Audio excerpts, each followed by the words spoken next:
আসসালামু আলাইকুম প্রিয় দর্শক মণ্ডলী ভাই ও বোনেরা, আশা করি সকলেই ভালো আছেন। যে যেখান থেকে আমার ভিডিওটা দেখতেছেন, অবশ্যই যদি ভালো লাগে লাইক কমেন্ট সাপোর্ট করবেন, শেয়ার করে দেবেন। তো আমি ব্রোকলি, বাঁধাকপি, ফুলকপির সাথে মিশ্র চাষ হিসাবে এই লাল শাক দিয়েছি। তো লাল শাকের পরে, লাল শাক ওঠানোর পরে আমি আবার এখানে কালো যে লম্বা বেগুনটা আছে ওটা লাগাবো, ওটা চারা প্রস্তুত করছি। তো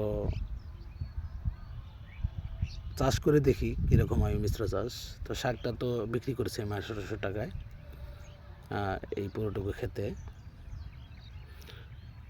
পাইকার ভাই, আইনাল ভাই কেটে কেটে তুলে নিয়ে যায়। তো এই হলো অবস্থা। দেখুন যেখানে উঠাইছি গাছগুলো কিন্তু আলো বাতাস পাইতেছে, ভালো হইতেছে। এটা এক্সট্রা একটা ইনকাম। এটার সাথে না দিলেও হইতো, কিন্তু এক্সট্রা একটা টাকা পাওয়া গেল। এটা সার বিষের এবং কি কামলার টেঞ্জারি খরচটা উঠে যাবে এই কপি ক্ষেতের।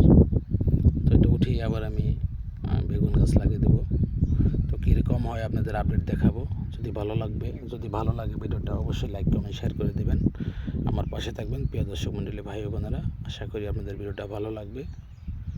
যদি ভালো লাগে আমার পাশে থাকবেন, সাপোর্ট করবেন, আমি আপনাদের সাপোর্ট করবো। সবাই ভালো থাকবেন, সুস্থ থাকবেন। আসসালামু আলাইকুম রহমতুল্লাহ।